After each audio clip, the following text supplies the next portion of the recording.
Hello everyone, and welcome back to Blood Moon! Now as you can see, I've transferred my loot over. This took a while. Quite frankly, entirely too long. But as you can see, all of my spears and staves are here. My one-handed longswords that I actually cherish are here. Yes, Hope's Fire is on the ground. I've decided I don't really want to carry it around due to weight. It's 15 extra pounds that I almost never use. And I'm keeping the Sword of White Woe for nostalgia purposes. Wraithguard is on the table next to my bed. The Kagrenax books are here. The miscellaneous books go here, though it's mostly the Dwemer secret books, like Divine Metaphysics and stuff. This is an entire pile of 21 of the 36 sermons. I am missing 15 entire sermons, believe it or not. Specifically, 4, 5, 11, 13, 14, 21, 23, 24, 26, 27, 28, 29, 30, 34, and 35. This is a lot of sermons.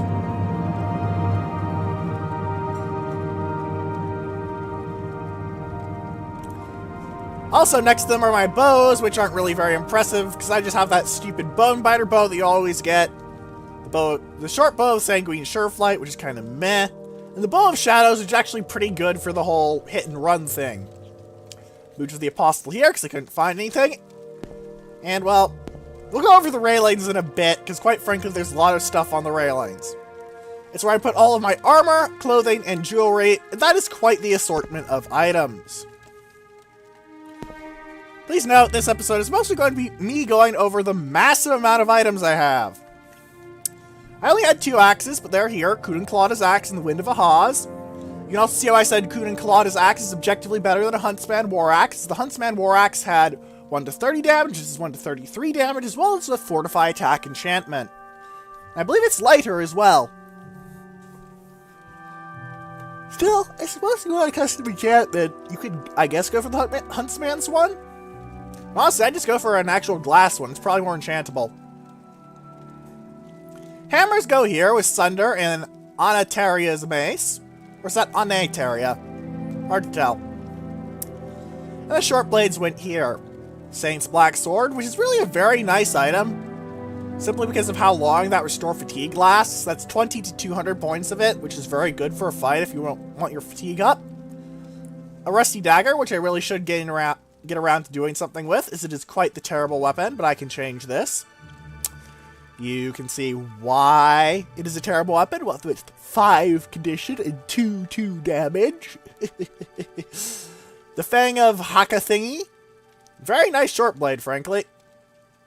At 13 to 30, it actually hits a quite a bit harder than Keening if it weren't for this. And I'd go for it over Keening for pure damage, frankly. I'd go for it over Keening overall, unless you need the agility, attack, and speed buffs. The Dagger of Symmachus, though, is even better. At least for enduring. This is more of an attack version, this is a defense version, as it were. Mostly because of that Reflect and the Fortify Endurance. Racer Beak, it's a kite weapon, it's unique, but it's not very good. Shim's Tail is good for sneaking and shanking. Steel Blade of Heaven I only keep around for nostalgia. Well, this entire episode is basically going to be me going over my massive stash of shiny things. Chrysamere, as you can see, is a heal and defensive thing against fire, magic, and, well, healing. It also hits very hard at 5 to 70, as you can see. For comparison, a baseline Daedric Claymore is 1 to 60 at its best, so admittedly King's Oath is very good simply because of paralysis. However, I go for the 20 to 50 of a Daedric Crescent over that, simply because of the 10-second paralysis over a 3-second paralysis. Fury is... Isn't that the bug where it would damage your skills so you couldn't ever restore them? Because there's no restore skill abilities, but there are damage skill abilities technically in engine. Which basically meant if you equipped Fury, your armor skills got completely fucked. That's bad. Mage Bane does what it says on the tin. Fighting for mages. The Umber Sword hits very hard at 10 to 50. So I think Chrysamere still holds top dog with its 5 to 70. Nothing here even gets close to 70. The best is a 60. On the King's Oath. But Umbra's Soul Trap for 120 seconds does mean it's a good thing to open with, because you can smack them once with Umbra, get the Soul Trap. Actually, no, you don't even just smack them. Sorry, that's the version of Umbra from Oblivion, not the one from Morrowind. I had a momentary brain fart if it was from Tribunal or Morrowind. My apologies. Ice Blade of the Monarch is just a decent damage item. Mousecave Clavicus Vial, very heavy armor. Decent effect, I guess. Eh. Bloodworm Helm is mostly pretty good. It's okay heavy armor, but eh. Turning undead isn't really as good as just stabbing undead. Statue Cup. The Serrano Ebony Helm is an Ebony Helm, but with a name. Gothred Cephalopod Helm is actually pretty good, because Dremora are pretty nasty combatants, and a Bound Helm is good armor. Season of the Era Benison. Era Benimson? Morrowind name is pretty good, as you can see. The Soul Ring, well, it's one of those artifacts that I got off killing the Ash Vampire, so it is quite good.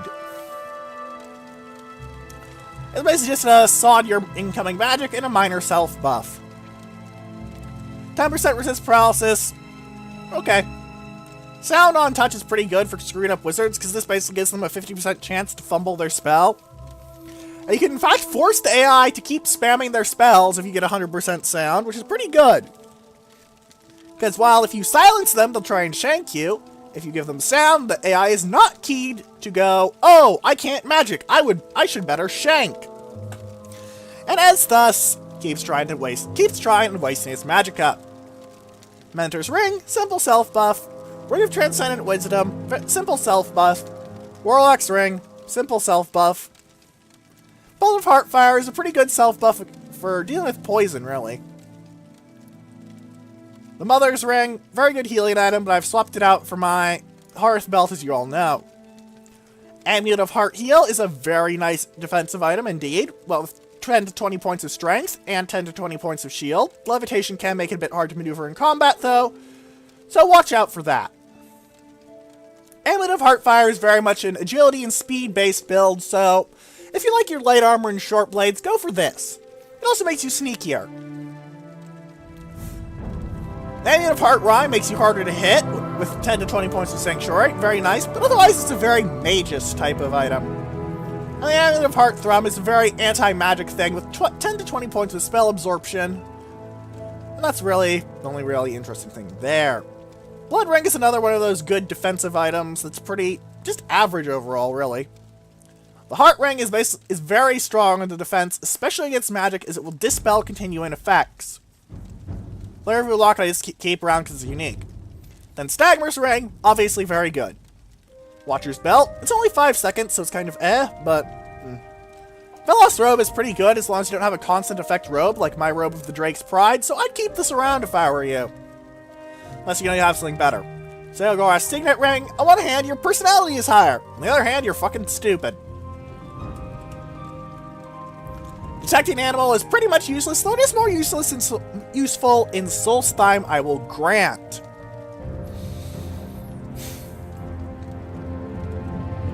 However, well, it's an enormous range, 5 seconds. Yeah. Robe of the Hortator, bleh. 5 Fingers of Pain is decent damage, as that is 12 to 20 points of damage. Quite a bit. Ring of the Hortator, meh. Ring of Wizard's Fire, actually pretty good. Ring of Stormhand, pretty good. Ring of Sanguine Transfigurant and Transcendence, they're just self-buffs, as you can see. Take those to the Judgment, decent Bombardment, but none of the Bombardment items I have are really good against the things that I'm going to be running into in Blood Moon. Shoes of Sanguine Stalking, they replace my boots, they're not armor, they can get screwed. Ugh.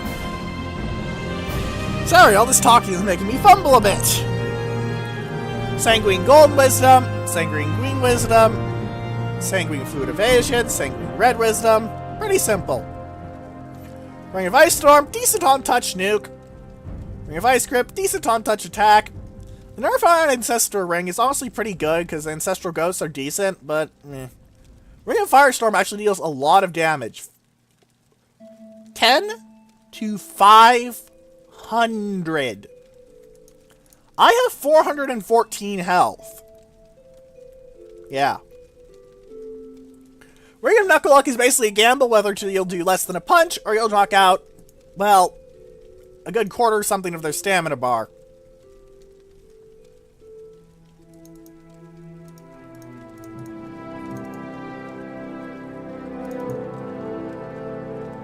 Ring of Lightning Bolt, as you can see, decent attack. Ring of Fireball is basically just a Ring of Lightning Bolt, but better because it has AoE. Unless you're fighting a single target, in which case it discharges slowed faster, which can be bad. The Embroidered Belt to mostly keep around because it was one of those quest items that I got a long time ago. Fortifying Willpower really isn't all that useful, I'll be frank. Ember Hand, yeah, I guess you're going to hit them with a fire weapon. Grave Ring of Healing only keep around because Sentiment. Bitter Hand, same thing as Fire Hand, but for poison. Poison's less common and more resisted, so meh. Dire Spark Bolt Ring is Bombardment. Gaenor's Amulet is honestly a very strong item. Luck is quite useful indeed. But, just can't compare with the Necromancer's Amulet. Ghost Charm. It's a Nervine Ancestor Ring, but heavier. Gamble Putty. Gamble Putty's just odd, as befits a weapon of Sheol-Gorath, I suppose. Glove of Sanguine Swiftblade and Safekeeping. Pretty decent, as you can see. Sheriff of St. Airlord does damage and restore health, but it will restore more than it damages, and the resistances can be quite useful. Helseth's Collar is very good for picking locks, but I can pick any lock in the game with an Apprentice's lockpick, so I am not going to carry it. Hortled's Robe is quite good for defense, as that shield for 30 seconds is nice, but turning undead really isn't very good in this game. It's not very good in any of the games, frankly, because you don't want your enemies running away, you want them running towards you, so you can kill them faster. The sure caster, I suppose, in which case turn dead might actually be good, but I've never been much for caster builds. I always find that I just turn to brawling build to a bit of casting in the end. God belt, 20 points of shield, pretty good. Light Ring, good if you don't have Azura's Ring. Ring of Aversion, obvious uses. My 3 Rings of Wildfire, very good bombardment because it's 30 to 75 damage per shot. Very helpful indeed, but it's not enough for Solstheim. Sphere of Negation is pretty good AoE nuke. This is pretty good because it's 20 to 400 points of damage. Not quite as good as that other one I pointed out over here, I believe, which was the Ring of Firestorm compared to the Ring of Lightning Storm. So fire's better than lightning, which makes sense because lightning is less commonly resisted. Kunan Colada's Boots is just good for running around a lot. Daedric Right Gauntlets get a pass because they're Daedric. Aerodon's Christ is a decent healing item, I guess, but it's medium armor, so it's automatically trash. Mountain Spirit is very good because it effectively has an extra 100 points in armor rating. Because that's shield 10 points. I know it says that shield 10 points, but 10 points of armor rating is 1 point of shield because of the way the game works. Ditto the Bone Weave Gauntlet.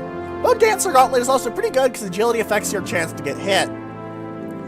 Shadow Shield's invisibility is quite nice, as is the Restoration of Fatigue. And of course, absorbing 50 to 200 points of health on touch, even if it is just a Steel Tower Shield, is a very nice gimmick indeed. Self-Falling is quite good for getting around, I'll say that much. Family of Unity is a very good buff to intelligence, willpower, and most of the primary schools, but while it lasts a while, it's not also very strong, so I guess it could give you an edge. Absorbing... The very short duration on this makes it only useful if you can cast it just before the spell hits you, because 5 seconds is not very long at all. The Amulet of Verbosity is very good for getting better prices, making people like you more, and overall being better.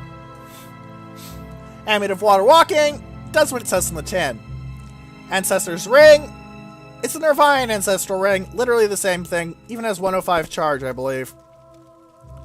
Let's go back and find it, because there are quite a lot of rings on here. Yep, 105 charge too. Literally no difference. Arian's Dominator is pretty trash, because command just it really isn't all that useful. I'm sorry, just not.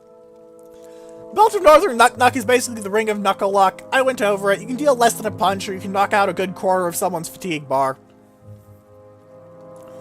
Belt of Sanguine Smiting is obvious. Belt of Sanguine Sureflight is obvious. Belt of the Hortator is pretty decent for mage guilds, because 28 points more magicka when you only get 1 point of magicka per level in intelligence is pretty damn strong. Guys' black pants are okay for sneaking, but I don't value them over the travel stain pants because has been walked in so long they became magic and let you fly. Remember kids, if you get stains in your pants, keep them because they'll let you fly! This is how logic works. The Bone Charm. Skeletons.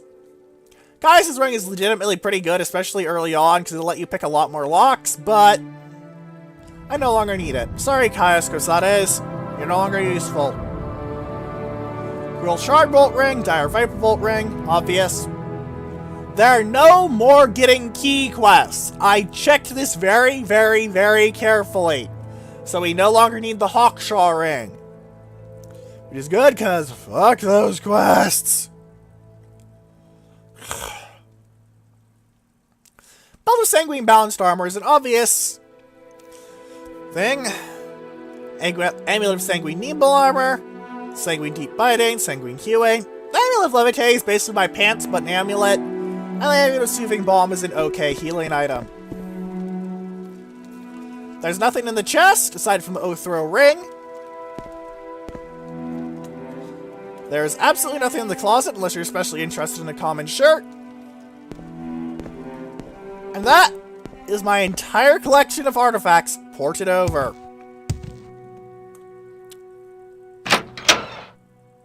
Now, you may think that I just took up most of the video just to talk about, well, random-ass items. Well, let me tell you this. Originally, I was going to show the porting over of all the random-ass items and the sorting of them. And if that was the case, I would cut off this video right here, because it'd be 40 to 50 minutes long.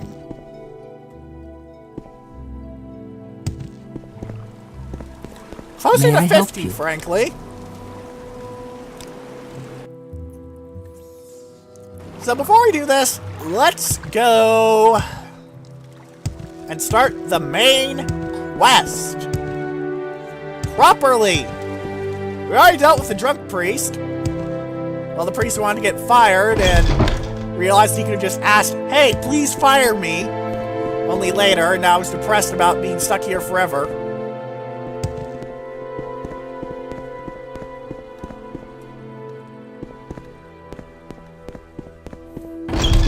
Just another of life's little disappointments. Are you talking about me? That's a dick thing to say to someone. I'm sorry, but that's a dick thing to say to someone. Alright, what's the fort business?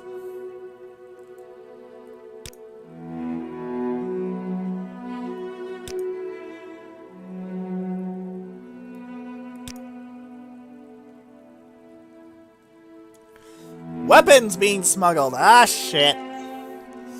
Military-grade weapons being smuggled around. This can't go wrong at all, ladies and gentlemen. Not one little bit.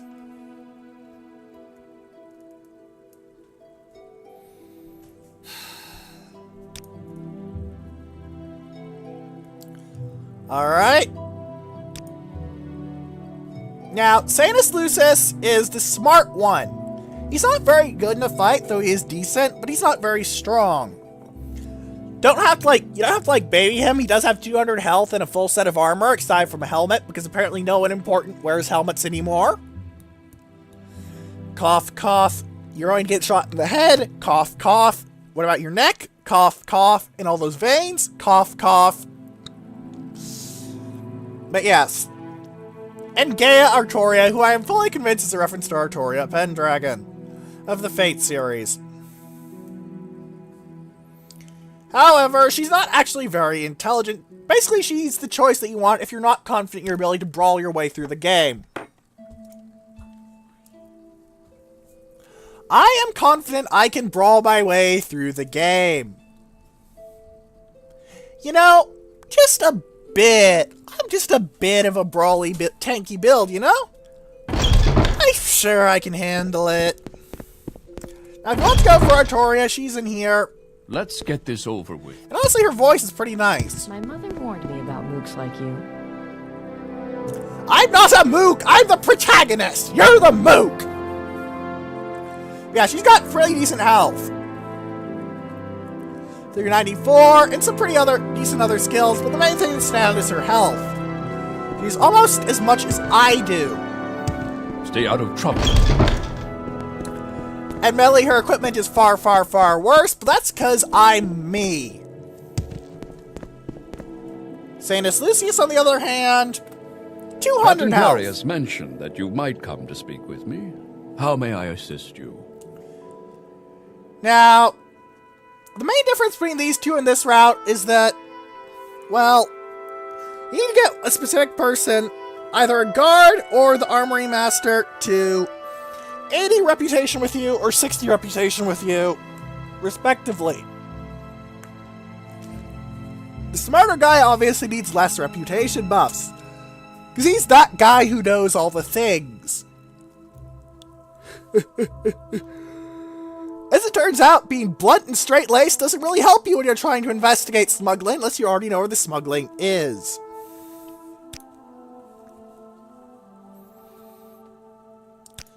And he basically says,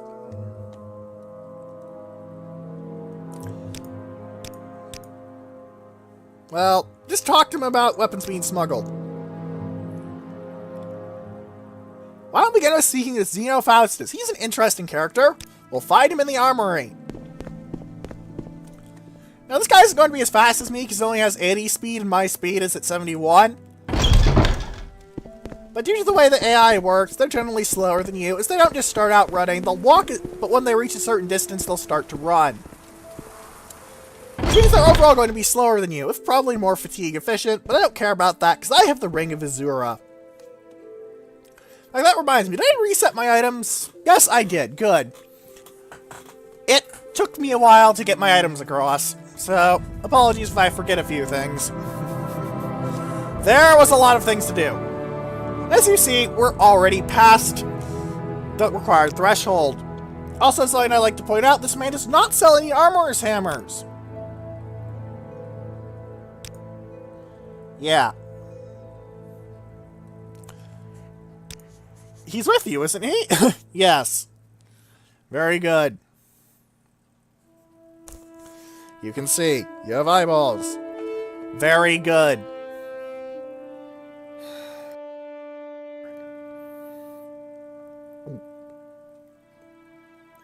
So, let's talk to him, shall we? Button! And since we're past 60, we get it! The Gandrung Caverns! If you already know it, you just go there instantly. I've got nothing more to say. Now, you can either sneak through all of this, in which case you want your ally to stay outside, or you can just kill everyone in the way. However, the only way to sneak through all of it and come out acceptable is to talk to the leader and agree not to expose the smuggling. I think that's fucking stupid.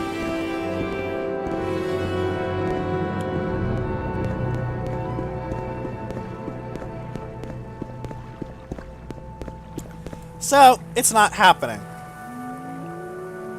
Also, I just noticed I have nearly maximum athletics. At 92.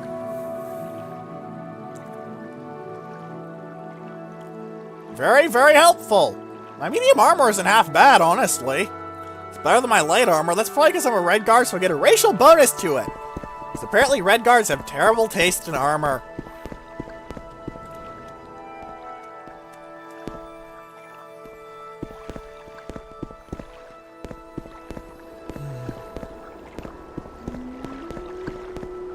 As you can see, this isn't exactly hard to find because it is intended to be basically an entry-level quest. The Gandrung Caverns, as we can see. I made a save in a previous recording because this is not the first go. But let's write over it because what the hell. Alright, Sanus, let's get in here.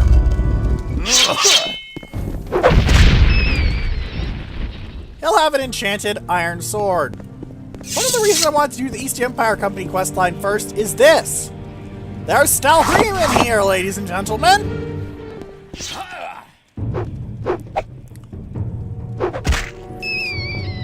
Let's see how he can fight a rat. 2 hits, not bad. I could one-hit it, but given that you're not supposed to be the fighter of the pair, that's pretty good.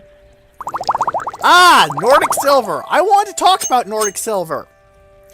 Okay, so in this DLC there are werewolves. This isn't a spoiler if you've actually bought the DLC, because it's all talking about werewolves and the hunt and Herky and stuff. But these werewolves take more damage from silver. Double damage, specifically. So effectively, this turns from a 9 to 28 into an 18 to 56.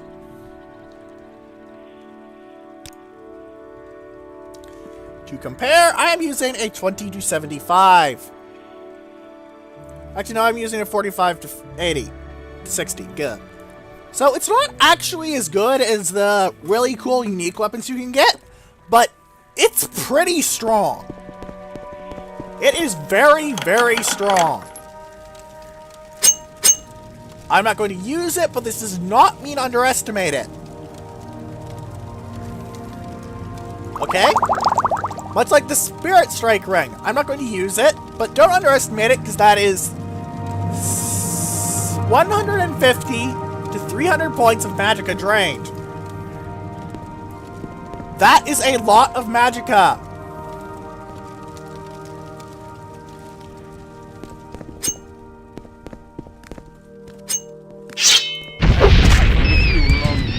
Now everyone here will have a full set of material, but more importantly, a weapon with paralysis on it.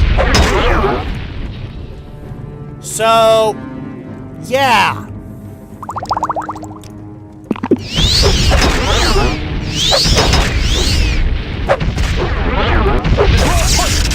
Give in! All of them will have silver weapons of some sort with paralysis on them, making them a far harder fight than their merely steel equipment would suggest.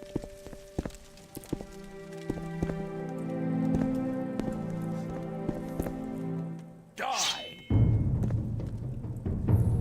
I'll let you handle the rats.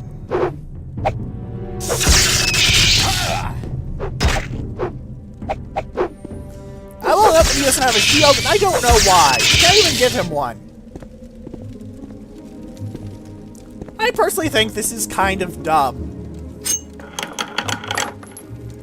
But if it's a video game, it is a video game. Video games often have dumb in them.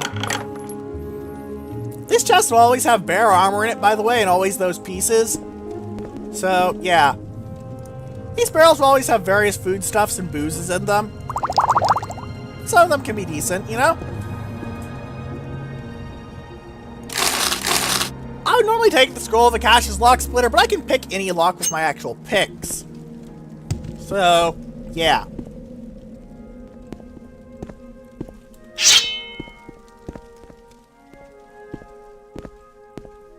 Now this guy is a mage. I'm not giving up that.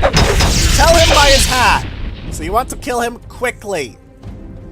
Otherwise, he'll summon clan fear and stuff, which can be really annoying when you're already fighting some pretty nasty opponents that are nasty simply because of their bloody paralysis.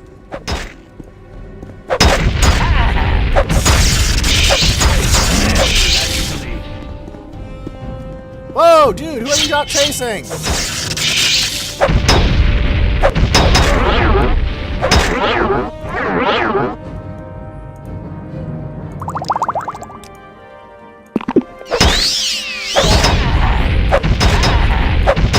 Your shield break and die already. Okay, how much health does Sanus have left? 71. Holy hell, he got pounded. Also, there's a standard potion of invisibility down there, but whatever. Okay. This sort of incident is why I bought that Heal Companion spell. Or whatever it was called. Yep, it was Heal Companion for 6 to 15 points.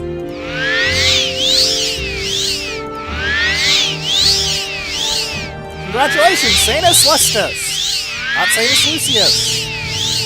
No, it is Sanus Lucius. Never mind, I am blind. Alright, what's your health look like now? I need to burn more of my magic bar and healing you. Right then?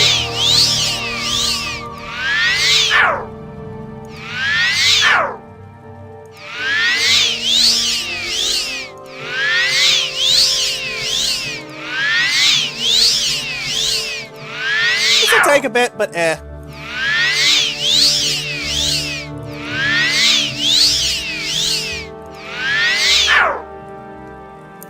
Let's see what his health is now. 190, so I need about 2 more successful castings.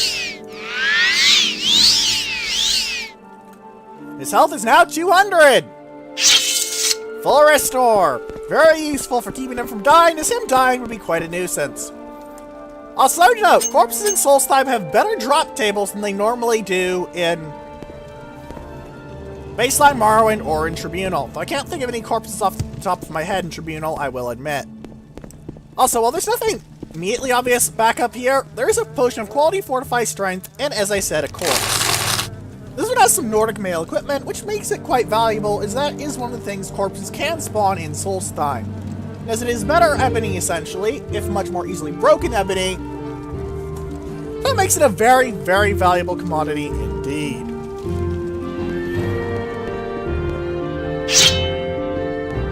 This is pointless! Get in, see what you're...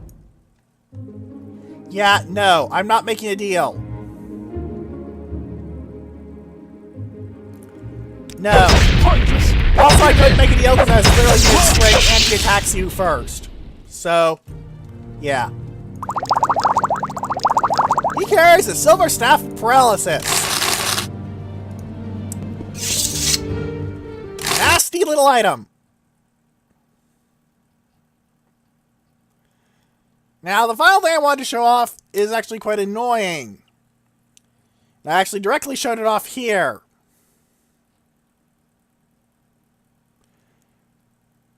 If you pick up any of the gold in this room, the game will crash.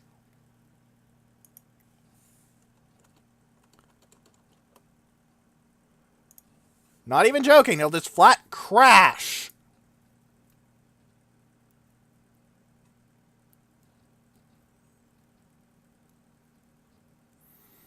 Which is incredibly dumb, frankly. But there is no known way to work around it, so we are going to be ending this episode here. Don't worry, I'll get back to my progress point off screen.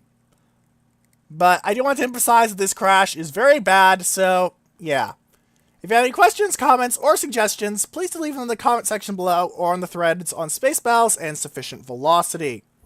That'll be linked in the description. And for now, goodbye, and don't worry, I have plenty of save backups.